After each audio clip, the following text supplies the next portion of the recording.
This was right after the invasion in March of 2022. Take a look.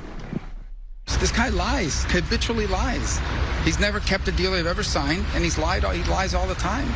And I don't know why, but he plays this like a violin in the West, because the West wants to believe that you can cut a deal with everybody. You can't cut a deal with guys like this. He's a professional, experienced liar.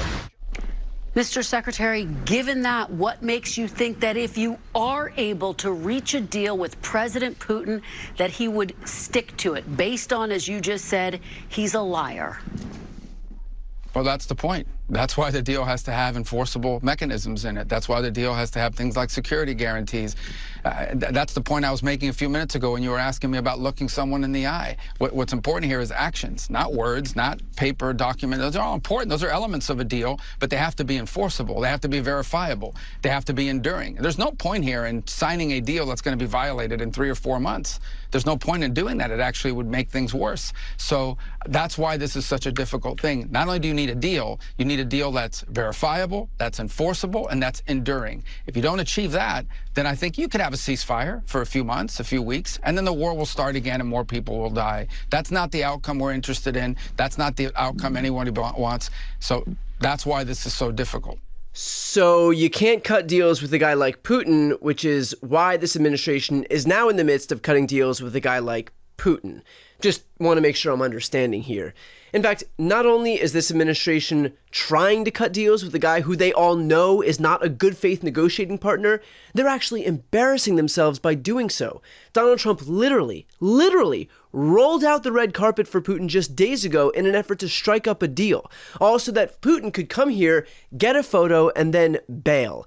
And don't take my word for it, take Fox News's. It was just very unusual, atypical, and I think we're all awaiting, the readout, because the way that it felt in the room was not good. It did not seem like things went well, and it seemed like Putin came in and steamrolled, got right into what he wanted to say, and got his photo next to the president and then left. So Trump pulled out all the stops for his big summit and ended up with no ceasefire, no second meeting, and no deal.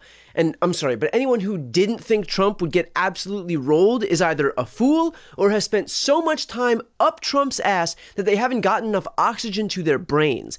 Of fucking course Trump got played. What incentive is there for Putin to surrender anything when he already knows that he owns Trump? Donald Trump is so desperate for his validation and affection that he will, and has, bent over backwards to give him exactly what he wants at every turn. And in return for that, well, Trump rolled out the red carpet for a murderous dictator, and when I say red carpet, I'm not being facetious.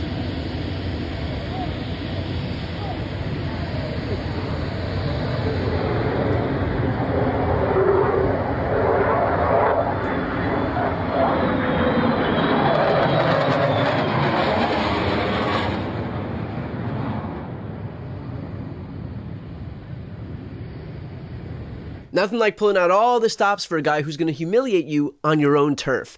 In other words, for the better part of a decade, these Republicans have known who Putin is, and yet they're now making the voluntary choice to allow him to roll them. The only thing worse than being Putin's tool is choosing to be Putin's tool.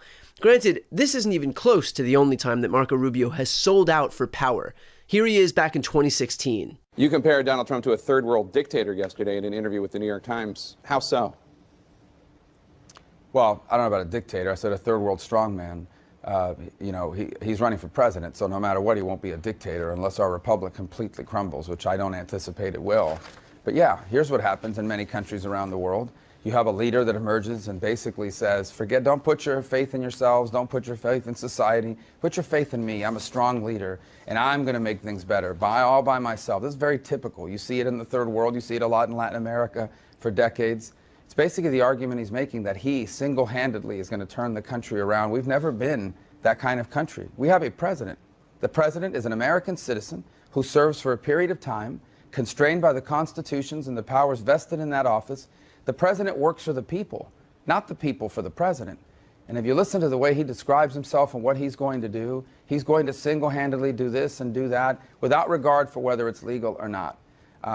Look, I think people are going to have to make up their mind. I can tell you this, no matter what happens in this election, for years to come, there are many people on the right, in the media, and voters at large that are going to be having to explain and justify how they fell into this trap of supporting Donald Trump, because this is not going to end well. For years to come, many people on the right are going to have to explain and justify how they fell into this trap of supporting Donald Trump.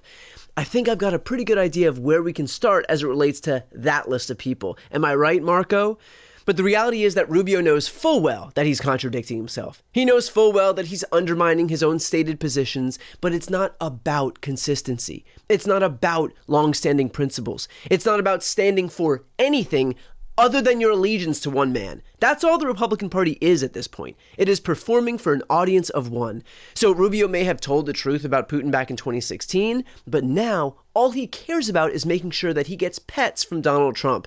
And so he'll say whatever he has to say, regardless of how hypocritical it makes him look. If dignity was in any way a concern, that ship has long since sailed.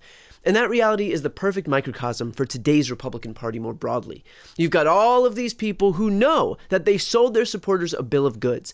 This is a party that promised lower costs, ended wars, free IVF, no changes to earn benefits, lower inflation, and accountability for those on the Epstein list. Quite literally, none of those promises are being kept. Americans will lose health care. IVF will not be free. Medicaid will be cut. Prices are rising. Inflation is surging. And Trump is burying the Epstein list with the help of nearly every Republican in Washington, D.C. Again, if dignity was even a mild concern, these people wouldn't be able to sleep at night. But the reality is that dignity is not a concern. Their dignity was traded for their blind fealty to Trump a long time ago. Now they exist solely to serve not their constituents, but one man, the God King. That's what they're in office to do, to keep Trump happy no matter the cost. If that means fucking over the very people who voted for him, so be it, because it's not about you, it's about Trump. In this case, Marco Rubio isn't a bug, he is a feature of the modern GOP. He'll go on TV and listen to his own words get played back to him, and he'll make some pathetic effort to justify the completely obvious hypocrisy, but his explanation would be a lot shorter if he just told the truth. His position changed because it's no longer about the truth or logic or honesty. It is about towing Trump's line. It's about doing apologia for a guy that is so desperate to be in the autocrat club that he'll bring a murderous dictator onto American soil, already disqualifying enough, and then worse, allow that murderous dictator to humiliate him. That's Marco Rubio's job right now, being an empty suit for that guy.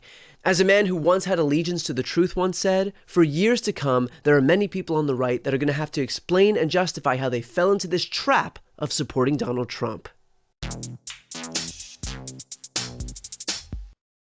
Before you go, if you enjoyed this content and you want to see more and support independent media, please subscribe to this channel. The subscribe button will be right here on the screen. But second, the reality is that we are now in a political environment where this administration can lean on any of the social media platforms to suppress certain voices if they don't like critical coverage. That means my longevity here is in the hands of a few tech billionaires who are already making it clear that they are willing to cater to this administration. To that end, signing up for my newsletter is a way for me to reach you directly if that ever becomes necessary. I'll put the link right here on the screen as well, so please sign up. It's free, but there's also an option to do a paid subscription if you'd like to support me and my team. I really appreciate it. Thanks so much for watching.